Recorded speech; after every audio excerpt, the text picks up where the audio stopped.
அலைமோதும் உலகினிலே ஆறுதல் நீ தர வேண்டும். அலைமோதும் உலகினிலே ஆறுதல் நீ தர வேண்டும். அன்றி வந்தோம் அடைக்கலமே ஆதரித்தே அரவணைப்பாய். ஆதரித்தே அரவணைப்பாய். யாரிடம் செல்வோம் இறைவா? வாழ்வு தரும் வார்த்தையெல்லாம் உம்மிடமன்றோ உள்ளன.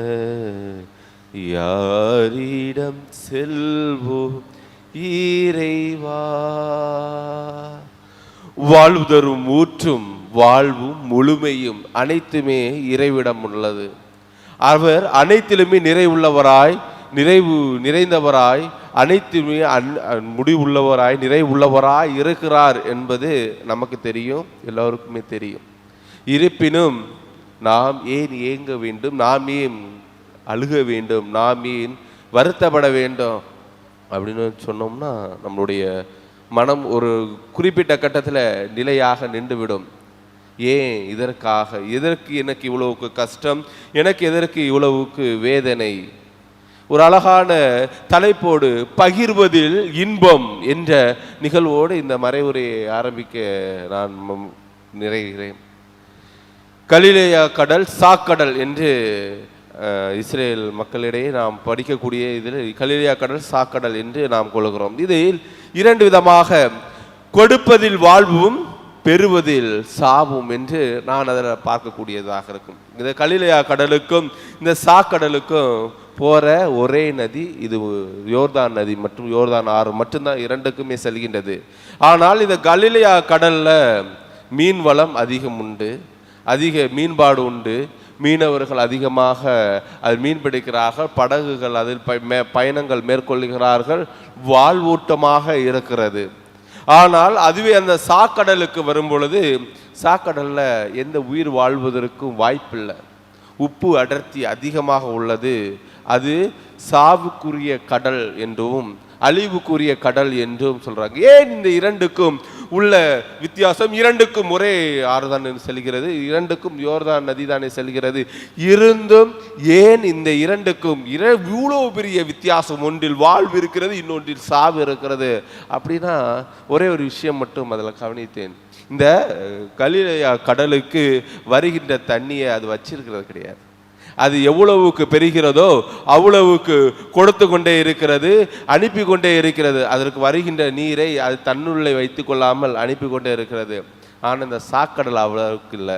வருகின்ற அனைத்து நீரையும் தனக்குள்ளே வைத்து கொண்டு எங்கேயும் கொடுப்பதில்லை, எங்கேயும் இதற்கும் பயன்படுத்துவதில்லை. அதனால தான் அதுக்கு சாவும் இதற்கு வாழ்வும் இருக்குமோ என்று என்னுடைய எண்ணம்.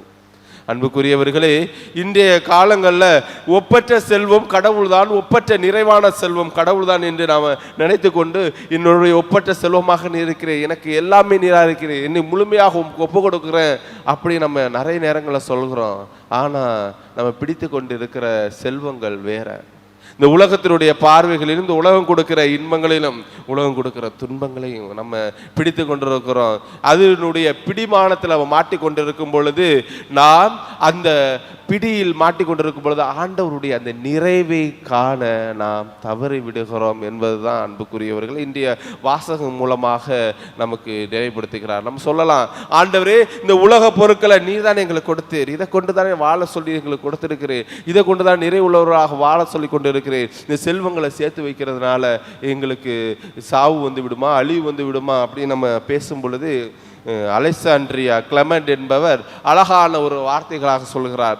இந்த செல்வங்கள் அது தன்னிலையில் தீயதல்ல, இந்த செல்வ பொருட்கள் அது தன்னிலையில தீயதல்ல. ஏனென்றால் கடவுள் அனைத்தையும் படைத்தார், நல்லதென படைத்தார், நல்லதென கொடுத்தார். எனவே அனைத்தும் நல்லவே தான்.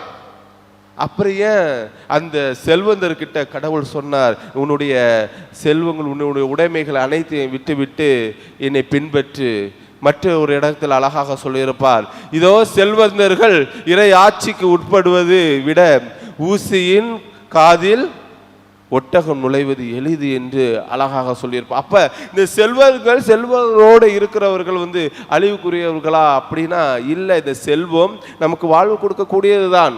ஆனால் அந்த செல்வ பற்று இருக்கிறது ஒன்றுதான் நம்மளுடைய இறை ஆட்சிக்கு நம்மை நிலையாக பிடிமானத்திற்குரியதாக போவிடாமல் நம்மை தடுக்கிறது.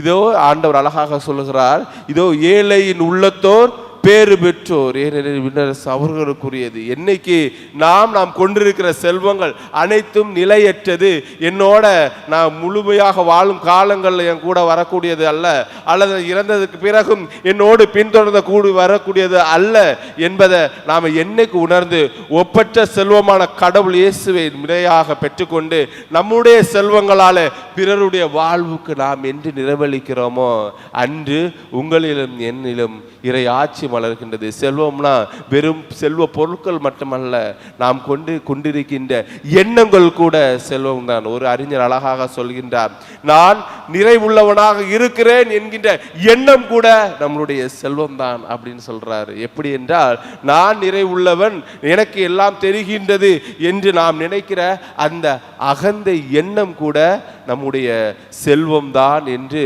அந்த அறிஞர் இவ்வாறு சொல்கிறார். இன்னைக்கு ஆண்டவர் விடுக்கிற அழைப்பு இதுதான்.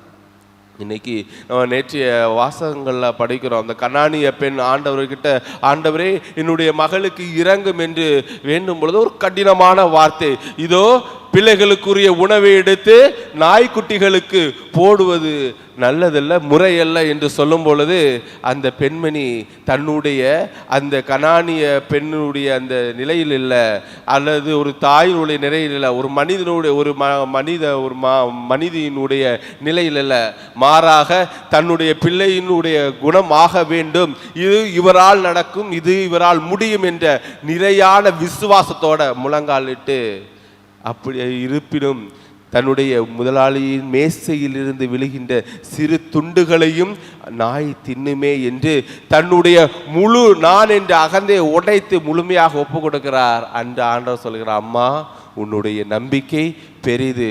100 தலைவனுடைய வாழ்வு எடுத்து பார்க்கும்பொழுது ஆண்டவரிடம் அந்த வரம் வேண்டி வருகின்றார், தன்னுடைய பணியாளர் குணப்பட வேண்டும் என்று வருகிறார்.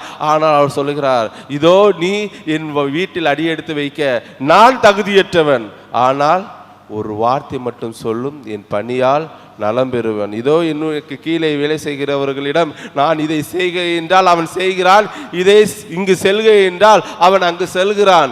அப்படி இருக்கும் பொழுது தெய்வமக நீ இறைமக நீர் சொன்னால், ஒரு வார்த்தை சொன்னால் என் பணியால் நலமடைவான் என்பதை அந்த 100 தலைவன் தன்னுடைய விசுவாசத்தை எடுத்து வைக்கிறார். இதோ அப்போ கூட ஆண்டவர் சொல்லுகிறார், இதோ இந்த விசுவாசத்தை இஸ்ரேல் எவரிடமும் நான் காணவில்லை என்று அவரை போற்றுகிறார். அன்புக்குரியவர்களே, இன்றைய நாளில் நம்மக்கிட்ட ஆண்டவர் விடுக்கிறது அந்த அழைப்பு தான். இது நம்ம பல வேதனைகளோடு, பல கஷ்டங்களோட, பல வேண்டுதலோடு அன்னையின் திருப்பிடத்தை நோக்கி வந்திருக்கிறோம். நம்மளுடைய செல்வத்தையோ அல்லது நான் என்ற எண்ணத்தையோ அல்லது என்னுடைய குடும்பம், என் வீடு, என் பிள்ளை என்ற நம்மளுடைய தனிப்பட்ட வாழ்க்கையை எடுத்து வைப்பதற்காக அல்ல, நம்ம அனைவருக்காக ஜெபிப்பதற்காக வந்திருக்கிறோம். புனித அன்னை தெரசா தன்னுடைய உரையில் தன்னுடைய ஆன்மீக குருவானவரிடம் ஒரு அழகான பகிர்ந்தல் எடுத்து சொல்கிறார்.